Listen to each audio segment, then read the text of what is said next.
Please welcome your host, Luis Manzano. Kapamilya! Eto, alam natin, mas tumitindi ang init ng summer. Kaya naman may ilan dyan, siguro na hindi mapigilang umiinit din ang mga ulo. Kaya kung walang may abot na halo-halo o magpapatikmin ng mga ice cream para maging chill ang mood, bakit di natin pakitaan ang lahat ng... Eto, bigyan niyo ako ng pinakamatamis yung ngiti. Kapamilya, smile, smile! Ayan! Para lahat ng bad vibes, tanggal, pagod, lahat tanggal, ngiti na tayo. At I'm sure eto, mas lalaki pa ang ngiti natin kapamilya kapag samahan nyo kami sa isang hapong puno ng kulitan, tawanan lahat-lahat sa naungunang game show ng buong Pilipinas, ang Minute to Win It, Last Duo Standing!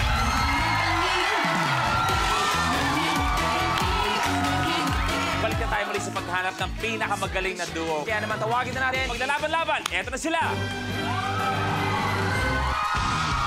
Sa listahan, nagpapagulo tayo sa tao, pero gumulong kaya sila para papunta sa 1 million pesos. We have our funny ones, Nonong Balinan and Ryan Rem Sarita.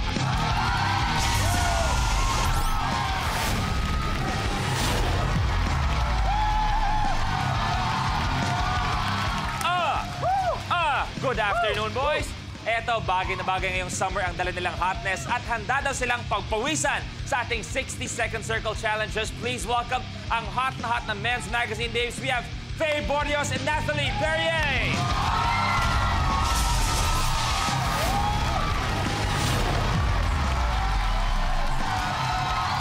Hi, ladies. Good afternoon. Good afternoon sa inyo. Eto, susunod sa biritan walang inuurungan pero ngayon handa na silang ilabas ang kanilang pangmalakasan nilang skills at swerte sa mga laro. We have Tawi yung Tanghalan Grand Finalists. We have Yumi Kapili and Gidget Daraliana.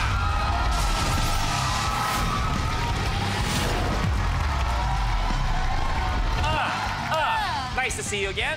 Susunod, sikat na sikat online ang kanilang mga duet covers at ready na din silang to make beautiful harmony together sa Minute to Minute. We have CJ Navato and Cristel Pulgar.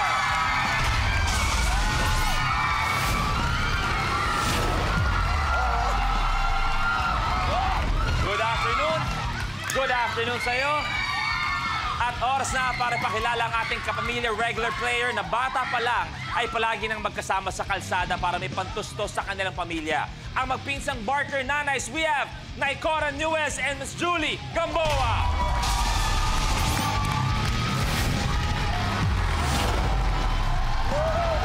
Magandang hapon ba? Magandang hapon po, Nay. Okay, palakpakan natin ang mga maglalaro. Good afternoon sa inyo and welcome sa Minute to Win It Last Duo Standing.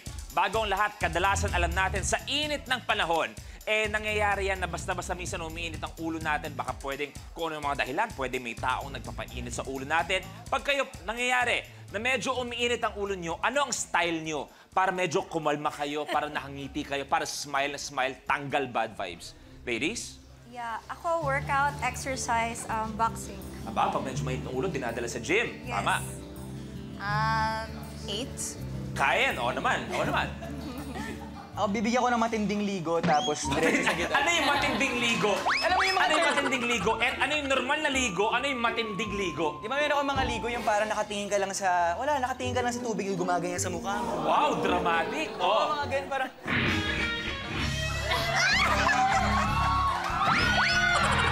Parang gano'n, gets mo, di ba? Hindi, yun yung steady. So ano yung matindi? Yun yung matindi, yung mga 30 minutos kang nakaganon lang. Aba, wala kang ibang ginagawa kundi yun lang. Pwede. Sal, ikaw. Ako madalas naman nagpapastress sa akin yung traffic eh. Oh. Habang nagde-drive. So yun, kumakanta ka pa. Kasi doon nagsimula yung mga videos mo. Nakita ko nagmamanayaw ka eh. Kayo, boys. Ako, kumakain ako ng halo-halo. Di na! Oo. Pero hindi na ako nagka-cup. Kinalagay ko lahat ng isang cup sa bibig ko. Doon mo na hinahalo. Kaya. Ako, nag-i-inhale lang ako sabay ngiti. Ladies, kayo. Pag medyo mainit ang ulo, anong ginagawa para tanggal? Lub-lub sa ice bucket, tapos bibirit. Sabay birit.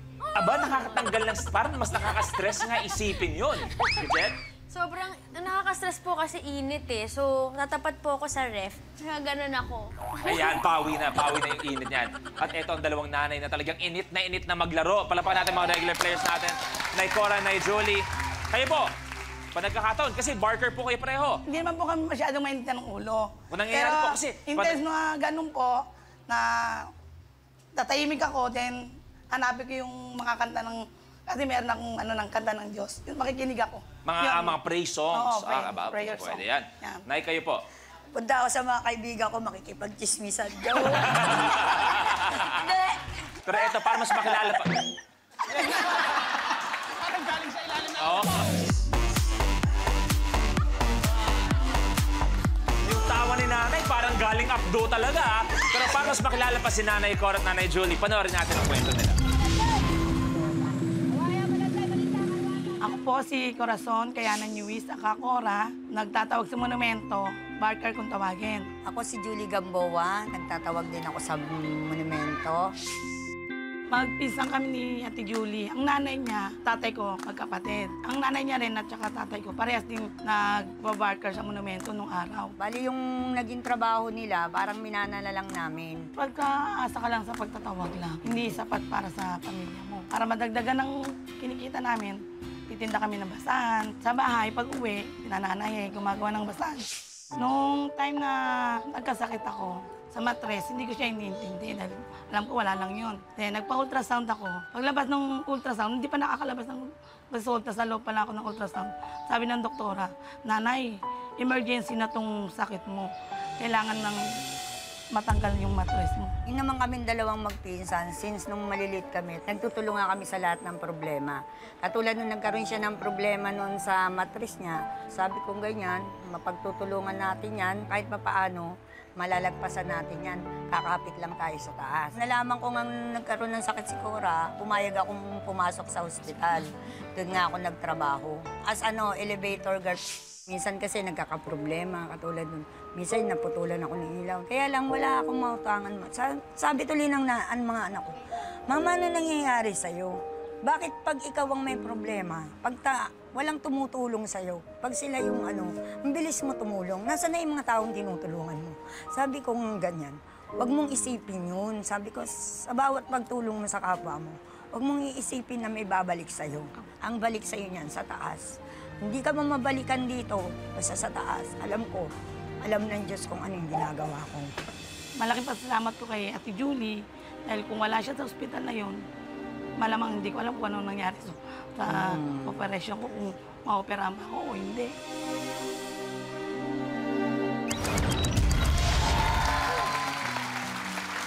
Nay Julie, kayo po, ang saya sa inyo po kanina, yung tawa niyo galing updo. Pero bakit ngayon biglang napapaiyak po kayo, Nay? Ngayon lang po kasi ako nakasali sa mga ganitong Tsaka siguro ito na rin yung bigay sa akin ng Diyos nung nagdasal ako sa kanya nung New Year ng umaga. Ano pinagdasal niyo po nung Ninig ko sa simula ang kanya taon? na mapagawa ko man lang kahit papaano yung bahay ko. Kasi lagi po kasi bumaba doon eh. Tsaka nalalaglag na po kami doon, yung apo ko. Kasi kahoy lang yung bahay nila. Then may hagdanan. Pag umapa ka, alanganin na baka bumagsak ka. Madalas na dalawang Baka beses na ako mahulog ka. nalaglag doon. Pero mga Nay, pag-usapan natin, gano'ng katagal na po ba kayo na nagbabarker po? Baka Mga 30 years na po yata yun. Bakit sa dinami-rami ng pwedeng trabaho niyo pong gawin, sa barker pa kayo napunta eh? Di ba, tagal niya nakabilad sa araw, ang init palagi. Bakit po doon? At least doon, wala kayong amo, wala kayong Sarili niyo yung oras niyo. Kahit anong oras kayo umuwi, kahit anong oras niyo gustong makita yung mga anak niyo, magluto. Mas hawak niyo. Nagagawa Ay, bago po namin. lahat, Nay, kamusta po yung operasyon? Okay naman po. Okay naman, clear na po lahat. Clear na po. Ginagawa na lahat ng kailangan mangyari. Eto basta, para sa amin, lahat kami dito, kakampi nyo na para sa mga pangarap nyo, gagawin natin sa loob ng 60-second circle. Kaya dapat, pakiusap namin, at alam kong pakiusap din mga kalaban nyo, galingan nyo rin sa mga challenges. Pero ang pinakamaganda dito, Nay, kilala ko si Nonok, sobrang bait niyan. Yung talent fee niya ngayong araw, bibigay niya lahat po sa inyo. Sobra lang. Diyos ko, ang bait, ang bait. Alam niyo ba si Nonong bumulong sa akin kanina habang pinapalabas yung VTR, sabi ni Nong, Kuya Luis, promise, 200,000 bigay ko na sa kanila. Wala pa lang si Nonong. Kaya basta bigyan lang nila ako ng 20, pamasahe ng pawe. Eto na, simulan na Pasiklaban. Blueprint. Hole in one. Sa challenge na ito, isa-isang ihuhulog ng player ang mga crayons papasok ng bote, kung saan ang bukana nito ay 1 inch lamang ang laki. Pero sa oras na shoot ito, aba, pa-autograph naman. Ang huling makakagawa ng challenge ang mai-eliminate. Hole in one tayo. tayo. Pwede kumuha ng maraming crayon, pero siyempre, kailangan isa-isa lang pagbato sa mga crayon. Total ng 4 ang kailangan magawa ng ating duo. 2 sa first player, 2 sa second player. Kaya naman, ang hindi makagawa or last makagawa, goodbye muna. Kaya naman, pwesto! Good luck! The game begins in 3, 2, 1. Go!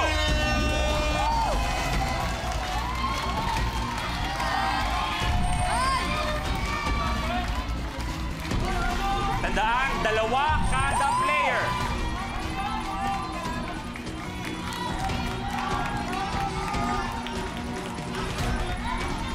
Taas kamay. Natalie, taas kamay. Natalie, taas kamay.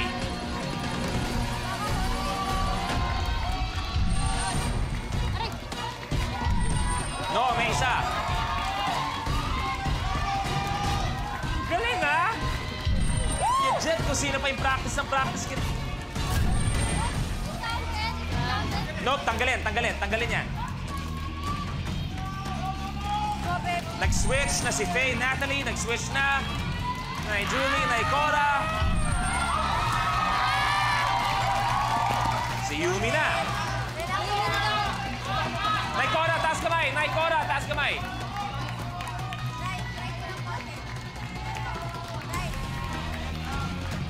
Taas konti kamay.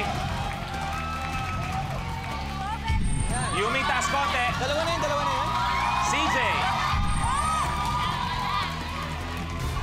Julie, wala pa. Faith, good. Ay, isa pa.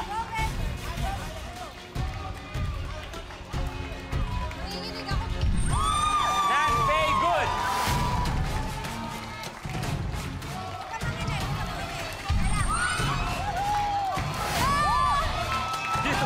Jet, good. Kuha. Tapos. CJ Cristel, good. Oh my God. Tapos. Not on it, Ryan. Your game's over. Kaya naman, ang unang-unang mag-goodbye pero pwede pa bumawi. Bukas, we have Nong and Ryan. Maraming salamat sa inyo. Eto na, tuloy-tuloy pa rin ang laglagan. Tutuloy na tayo. Eto na. Balloon Pyramid. Sa challenge na ito, ilalagay ng player ang deflated balloon sa kanyang bibig. Palolobohin ito sa loob ng cup at ililipat sa kabilang side. Uulitin niya ito hanggang sa maubos ang 6 na cups at makabuo siya ng pyramid. Ang huling makakagawa ng challenge ang mai-eliminate. Kailangan makagawa ng pyramid with a base of 3 at kailangan alternate kayong maglilipat ng mga baso. Kaya naman, good luck players. This is Balloon Pyramid. Enjoy! The game begins in 3, 2, 1. Go!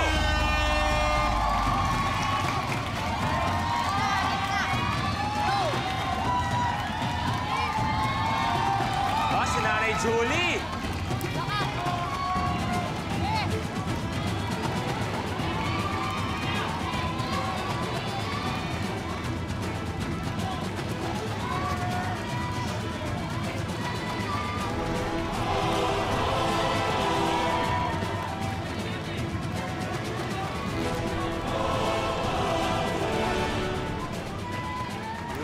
Jet, dalawa.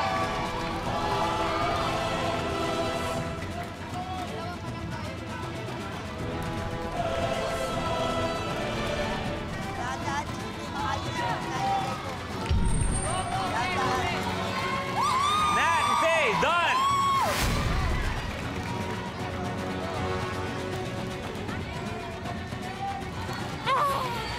Stop, balik.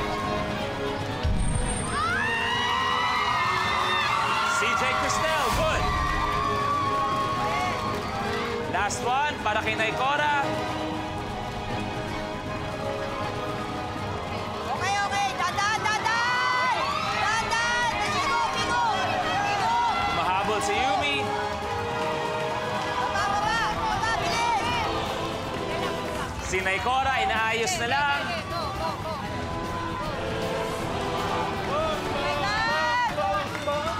Cora, bilisan mo!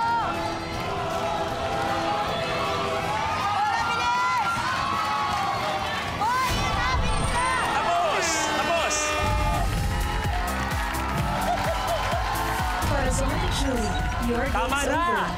Tama na! Tapos na! Tapos ang laban natin, ang hindi nakagawa ng challenge, ang uupo muna. Pero babalik naman bukas. We have Nanay Cora, Nanay Julie. Maraming salamat po. Pero babalik pa kayo bukas, ha? Babalik pa. Pero bago tayo malis, may tanong po sa inyo. Eto, Nay. Ano po ang kailangan ng isang tao, ng isang babae, kahit sino, para maging isang magaling na barker? Boses at saka medyo dapat magaling kang bumuka. Yung kunwari, sige na, miss, sakay ka na, aalis na to. Para makaalis kayo kagad. Dalawa na lang, kailangan dalawa. umalis. Sakay na Ayan, kayo dito. dalawa. Sakay na kayo dito, dalawa na lang. Sakay na kayo dito. Ibang biyahe yan, ibang biyahe yan. Ay, ibang biyahe. Biyahe po ba yan? Pero Ryan, subukan namin kayo. sige. Test namin Oo, kayo. sige. Okay. So, subukan natin. Kunwari kayong dalawa. Kunwari kayo mga driver na kayo. Pwesto kayo dito. Pwesto na po kayo. May mga driver na kayo. Kayo, magkaiba ang jeep nyo. Magkaiba. Dito ako sa... Tapos may babiyahe na dalawang napakagandang binibini. Si Faye and si Nat. Miss Beautiful, dito na kayo sumakay, ha? Dito na kayo sumakay. Got a ticket to ride. You don't understand Tagalog?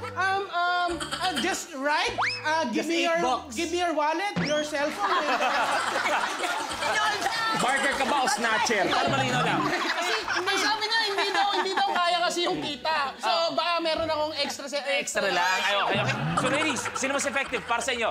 Sino mas effective? A or B? Si Ryan o si Nong? Go one, go another one. Separate. One is going Cubao. Wow! Ang social. Yours going to?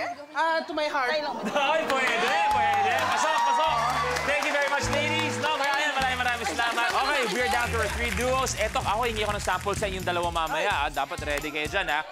Top 2 natin, guaranteed tig 20,000 pesos. Ang top 2 duos we'll find out after this blueprint. Diyos ko dahil. Sa challenge na ito, kailangan makatapult ng contestant ang isang dalandan gamit ang isang wooden spoon. Paano? Kumuha lamang ng dalandan at gamitin ang wooden spoon para ma-shoot ito sa loob ng pitchel sa kabilang mesa. Ang huling makakagawa ng challenge ang ma-eliminate. Diyos ko dahil is our challenge. Bawal lumampas sa inyong mga marker. Kailangan isa-isa lang pagtira sa mga dalandan. Diyos ko dahil for 20,000 pesos sa top 2. Let's do this. 1-all. Tapos ang laban natin. Ganun sila, tig 20,000 pesos.